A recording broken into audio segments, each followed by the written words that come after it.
प्रिय श्रद्धालुओं, जय श्री कृष्ण, जय श्री राम, जय श्री राधे राधे, जय श्री महाकाल। दक्ष के यज्ञ की रक्षा के लिए भगवान विष्णु से प्रार्थना। भगवान का शिवद्रोह जनित संकट को टालने में अपनी असमर्थता बताते हुए दक्ष को समझाना तथा सेना सहित वीरभद्र का आगमन। दक्ष बोले, देवदेव हरे विष्णु, दीनबंधु कृपानंदे, आपको मेरी और मेरी यज्ञ की रक्षा करनी चाहिए। प्रभु, आप ही यज्ञ के रक्षक हैं, आप ही यह आपका कर्म है, आप यज्ञ स्वरूप हैं, आपको ऐसी कृपा करनी चाहिए जिससे यज्ञ का विनाश न हो। ब्रह्मा जी कहते हैं, मुनीश्वर इस तरह अनेक प्रकार से सादर प्रार्थना करके दक्ष भगवान श्री हरि के चरणों में गिर पड़े। उनका चित्त भय से व्याकुल हो रहा था। तब जिनके मन में घबराहट आ गई थी, उन प्रजापति दक्ष को उठाकर उनकी पूर्वोक्त बात सुनकर भगवान विष्णु ने देवादिदेव शिव का स्मरण किया। अपने प्रभु एवं महान ऐश्वर्य से युक्त परमेश्वर शिव का स्मरण करके शिव तत्व की ज्ञाता श्री हरि दक्ष को समझाते हुए बोले। श्री हरि ने कहा, दक्ष, मैं तुमसे तत्व की बात कह रहा हूँ, तुम मेरी बात ध्यान देकर सुनो। मेरा यह वचन तुम्हारे लिए सर्वथा हितकर तथा महामंत्र के समान सुखदायक होगा। दक्ष, तुम्हें तत्व का ज्ञान नहीं है, इसलिए तुमने सबके अधिपति परमात्मा शंकर की अवहेलना की है। ईश्वर की अवहेलना से सारा कार्य सर्वथा निष्फल हो जाता है। केवल इतना ही नहीं, पग पग पर विपत्ति भी आती है। जहाँ अपूज्य पुरुषों की पूजा होती है और पूजनीय पुरुषों की पूजा नहीं की जाती, वहाँ दरिद्रता, मृत्यु तथा भय, ये तीन संकट अवश्य प्राप्त होंगे। इसलिए संपूर्ण प्रयत्न से तुम्हें भगवान वृषभध्वज का सम्मान करना चाहिए। महेश्वर का अपमान करने से ही तुम्हारे ऊपर महान भय उपस्थित हुआ है। हम सब लोग प्रभु होते हुए भी आज तुम्हारी दुर्नीति के कारण जो संकट आया है, उसे टालने में समर्थ नहीं है। यह मैं तुमसे सच्ची बात कहता हूँ। ब्रह्मा जी कहते हैं, नारद, भगवान विष्णु का यह वचन सुनकर दक्ष चिंता में डूब गए। उनके चेहरे का रंग उड़ गया और वे चुपचाप पृथ्वी पर खड़े रह गए। उसी समय भगवान रुद्र के भेजे हुए गणनायक वीरभद्र अपनी सेना के साथ यज्ञ स्थल में आप जा पहुँचे। वे सबके सब बड़े सूरवीर, निर्भय तथा रुद्र के समान ही पराक्रमी थे। भगवान शंकर की आज्ञा से आए हुए उन गणों की गणना संभव थी। वे वीर शिरोमणि रुद्र सैनिक जोर शोर से सिंहनाद करने लगे। उनके उस महानाद से तीनों लोग गूंज उठे। आकाश धूल से ढक गया और दिशाएं अंधकार से आवृत हो गई।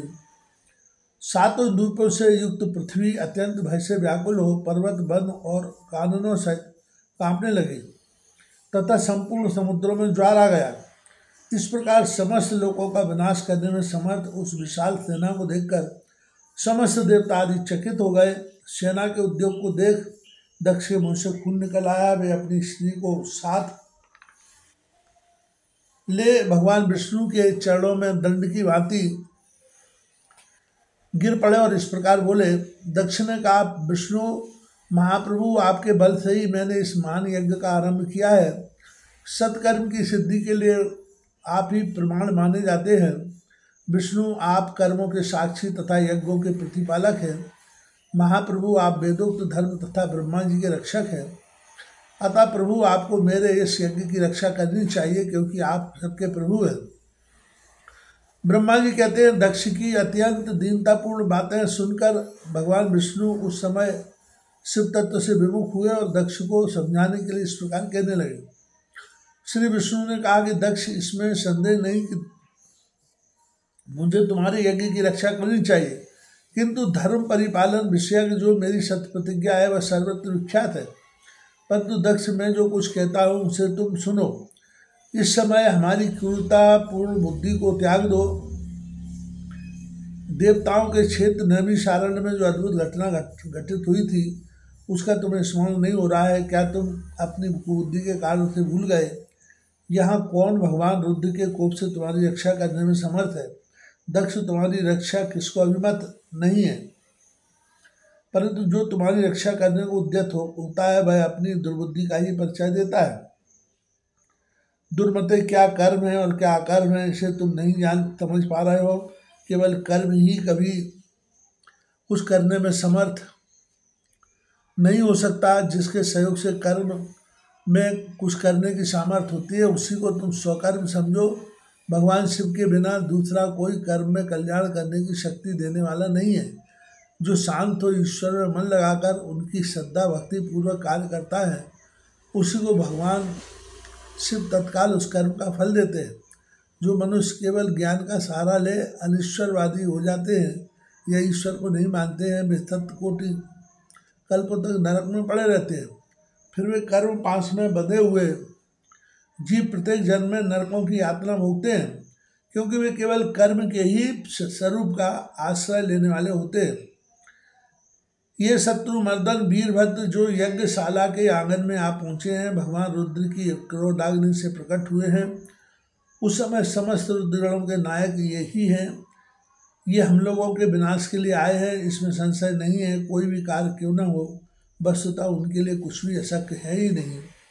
ये महान सामर्थ्यशाली वीरभद्र सब राजाओं को अवश्य जलाकर ही शांत होंगे, इसमें संशय नहीं जान पड़ता। मैं भ्रम से महादेव जी की शपथ का उल्लंघन करके जो यहाँ ठहरा रहा उसके लिए कारण तुम्हारे साथ मुझे भी कष्ट का सामना करना ही पड़ेगा।